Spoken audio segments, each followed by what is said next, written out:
Meski pelaksanaan pemilihan kepala daerah Ogan Ilir 2 hari lagi, namun masih banyak warga yang belum menerima surat undangan ke tempat pemungutan suara atau TPS.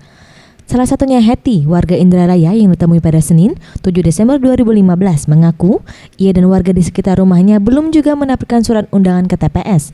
Meski ia telah terdata sebagai daftar pemilih tetap atau DPT, namun ia berharap surat undangan dapat cepat diterimanya, sehingga ia bisa menyalurkan hak suaranya untuk memilih pemimpin OI untuk 5 tahun ke depan.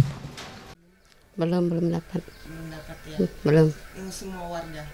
Semua warga sini. Dari warga sendiri belum ada untuk menanyakan ke RT atau? Belum. Tapi kalau dari kemarin-kemarin sebenarnya udah termasuk dalam calon terdaftar ya, Bu? Udah daftar pemilihnya udah kedaftar namanya. Sudah terdaftar. Hal senada juga diutarakan Supardi, warga Indralaya. H-2, ia dan keluarga belum mendapatkan undangan untuk pencoblosan, dan ia berharap surat undangan tersebut dapat segera diberikan. Ya, kalau bisa ya secepat mungkin. Ya, kita tuh gimana ya, maunya tuh kita ya sama dengan yang lain-lain, orang lain dapat, kenapa kalau kita belum dibagikan gitu. Mega Dwi Handayani, Gusti Putu Semertayasa, Sriwijaya TV.